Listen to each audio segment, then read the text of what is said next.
Let me tell you something, brother. You got a decision to make. Are you Peter or are you Judas?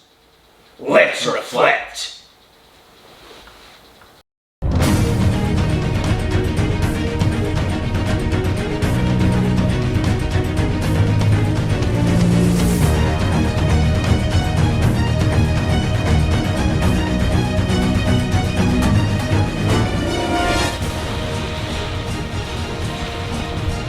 Sunum bonum, peace be with you.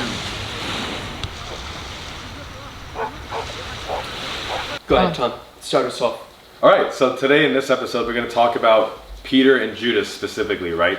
The differences between these two apostles, right? They were both apostles of Christ. And what's the difference between the two, right? Because they both lived, similar lives when they walked with Christ until the very end. And this is really the topic we want to focus and hone in on. So we're going to talk about that today. All right, go ahead. Well, what do you, what? You know what to do, yeah, go for it. Yeah, sure. So, when we look at Peter and Judas, we kind of think about ourselves, right? Because that's really what we're thinking about when we're thinking about these two apostles, and kind of why they're relevant when we think about it in context to ourselves, right? So here's the answer to that. So just to give you some background on the story in case you don't know, right? So we're going to go through some background. So Peter and Judas, in the time that Christ was being crucified, right, during that period of time, leading up to that and during that point, they both denied Christ, right? We know that. So just to give you some more background, Peter, and Christ prophesied this when he was speaking to Peter in the Garden of Gethsemane, was Peter, before the cock crows in the morning, you will deny me 3 times, right? And that was something that Christ prophesied, and that came to fruition. Peter, eventually, when Christ was being persecuted by the Romans and the high priest, he denied Christ 3 times, right? So they were like, you're the other people around were like, you're one of his apostles, you're him, you're Peter, and he's like, no, I don't know this man, I don't know this man, I don't know this man. Denied him 3 times, right? Judas likewise denied Peter, but in a different way. So Judas handed Christ over to the Romans for 30 pieces of silver, right? Or whatever, I forget what the exact number was, but he traded him for silver, right? I think you're right. I think it's 40 pieces. Keep going. Something like that, yeah. So you can fact check me on that. But yeah, Judas likewise did the same thing. And Christ likewise also, this is very important, is that he prophesied that as well. He said, one of you, he didn't specify who, right? During the during the congregation when they were during the Last Supper, he said, one of you will betray me, right? That was Judas.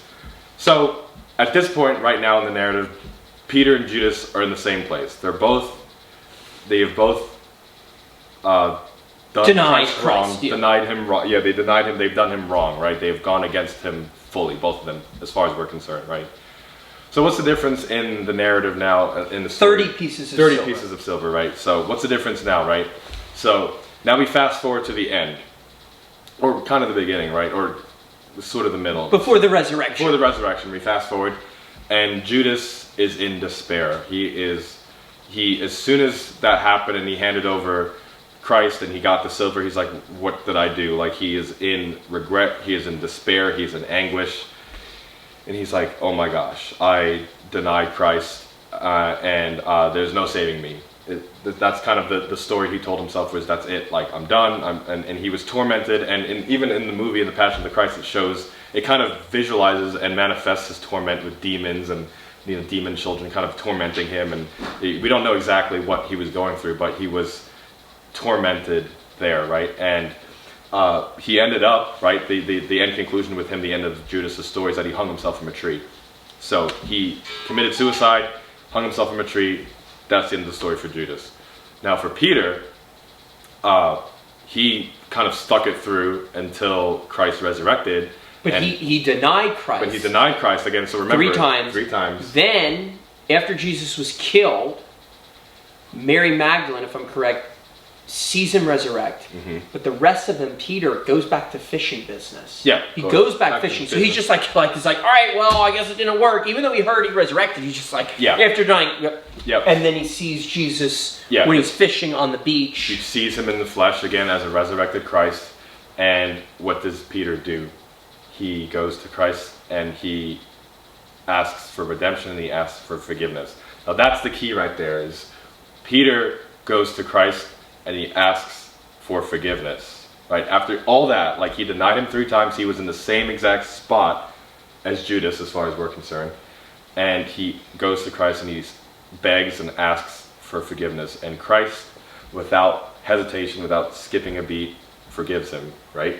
So now, going back to the original reason why we're bringing up this topic is, are you going to be Judas or are you going to be Peter? And what do we mean when we ask that question, right? So what we mean by that is kind of no matter how many times you falter as a Christian, as a Catholic, because we're going to falter, that is our nature as humans. We will falter, we will sin, and we will sin again and again and again. And sometimes it may feel like a uphill battle, like we're pushing up a boulder up a hill, and it's just never ending. It's like, how can I live this life of suffering? You know, what is me and Tom are not perfect people. We are far from perfect, yeah. God forbid they get our Instagram no, reels. yeah. Like we're not we're imperfect. We are far so if from anything perfect. ever comes out with the Samurai Saints, well, we warned. Yeah, forewarning. So, but the point is, too, I want to add to is like with Peter and Judas. Yes. You know, when people, I never liked with the Christians when they looked at someone. Yeah. Yeah, Dad. Yeah. There's a plate for you, buddy. Thanks, Dad. It's got a sausage. We're gonna keep this. All right. Yeah. Okay. Cool. All right. We're back. We're back. Well, I'm going to pause the video and then play this. We're going to jump. Yeah. Anyway, as he's fixing something, what I wanted to say is people are so easily judging each other's as Christians. You know, they get that type of personality and they start judging people and stuff. Mm-hmm. And again, I guess there's a right time and place when you need to tell somebody, hey, that's wrong, right? I get that. Yeah. But what I'm going at is when you look at Peter, who becomes the first pope of the church, or Peter, his disciple, denies him. You know, I mean, Paul, who was Saul. Paul killed Christians, murdered them, you know. Yeah. And I think it's so interesting that it's almost like going to a gym and looking at a fat person and saying, I don't want to work out. Yeah. Or going to a hospital and seeing sick people and being like, what, you know. You know, like, so the next time, even adding to this, the next time you judge somebody because they sinned, think about the original church. So let me tell you something, brother. You got a decision to make. Either you're Peter or you're Judas. Risa, we're done.